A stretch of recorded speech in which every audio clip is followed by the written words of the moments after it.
Hello everyone! Welcome back to my YouTube channel. It's another brand new day and a brand new chance to learn. I'm Sir John J. Osahudo, your English teacher, and we are back for our Grammar Essential class. Alright, so for those who haven't subscribed to my channel, please do subscribe, like, and share, and click the notification bell for you to be updated on my next video. So for today's video, we're going to talk about the conditional sentences as requested by Mom Sandra. So if you want to know all of this, stay tuned.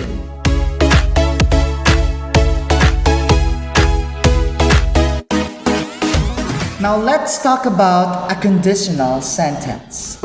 A conditional sentence is a statement discussing a known factor or a hypothetical situation and its consequence. We use conditional sentences to explain what actually happens or what could happen, meaning to say there is a possible or a likely outcome in the future. In conditional sentences, we also talk about what we wish would happen. It's like anticipating a different outcome for a present situation, or what might have happened, which means we're thinking of a different outcome that happened in the past. Now let's talk about the structure of a conditional sentence. A conditional sentence follows the structure of a complex sentence. So if you want to know more about it, please watch this video. Anyway, a conditional sentence is formed by a dependent clause using the subordinating conjunction if, and is followed by an independent clause. You may also invert the sentence by starting it with an independent clause followed by a dependent clause.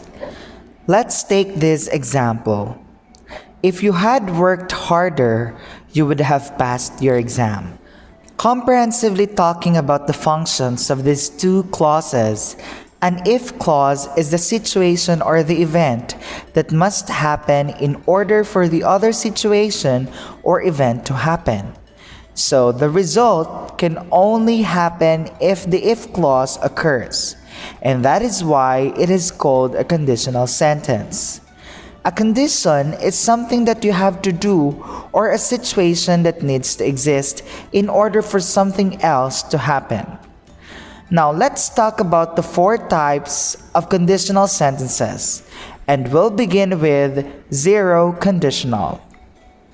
In zero conditional sentences, the tense in both parts of the sentence is the simple present.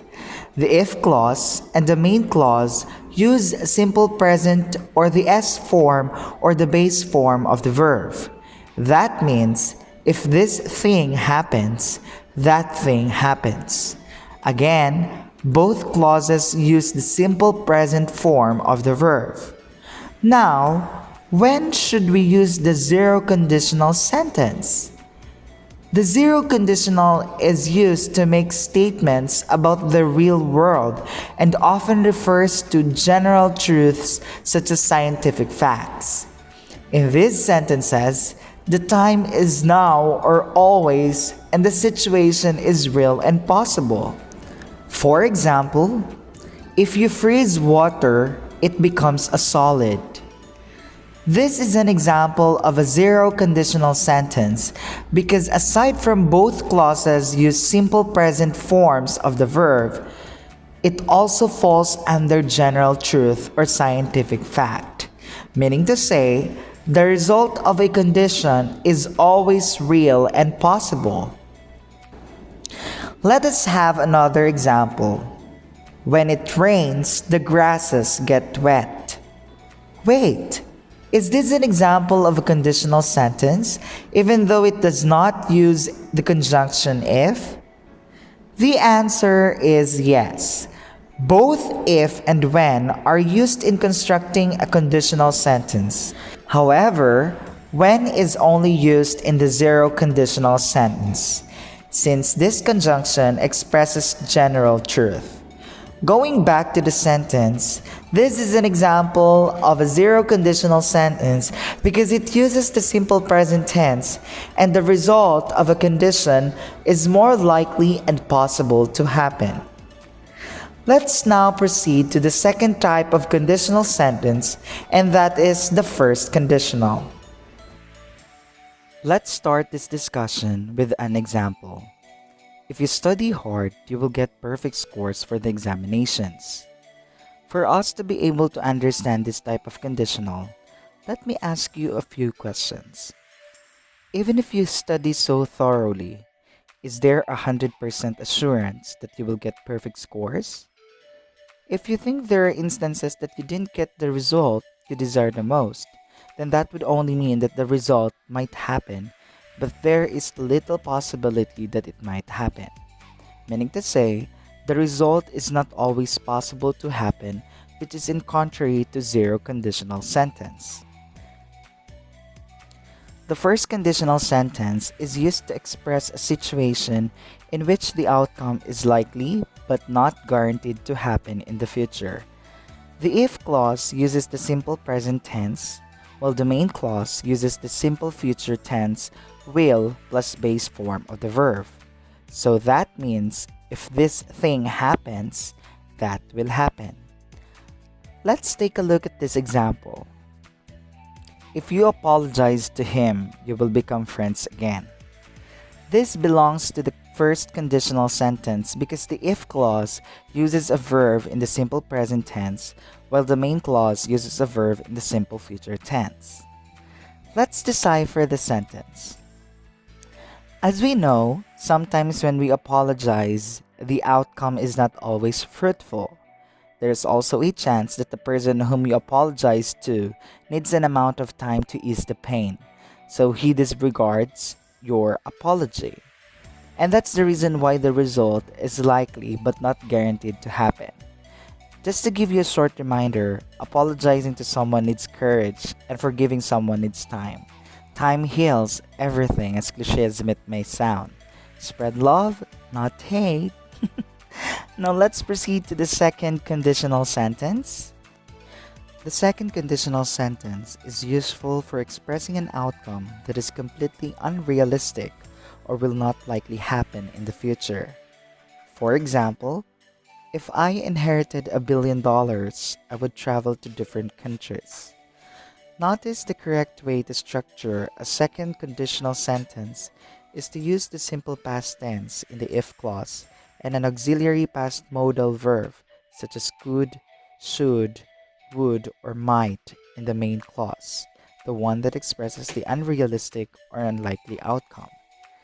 The given sentence is an example of a second conditional sentence because the result or the outcome is not true or it won't likely happen in the future. Now let us have a few examples of second conditional sentences.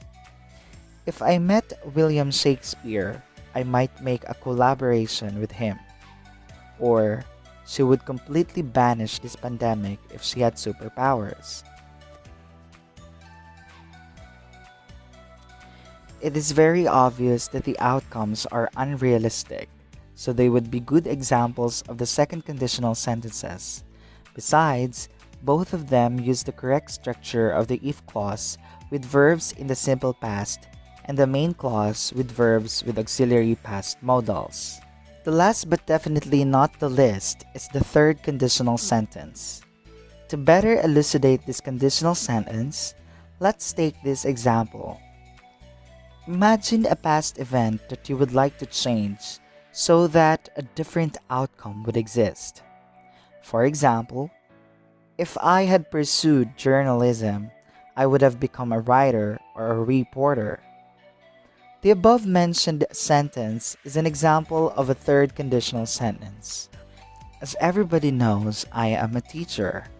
The circumstance in the aforementioned sentence, which is, if I had pursued journalism, is a condition that I never chose. So if I was able to pursue that, a different outcome might happen. And with that being said, I should have become a journalist now instead of being a teacher.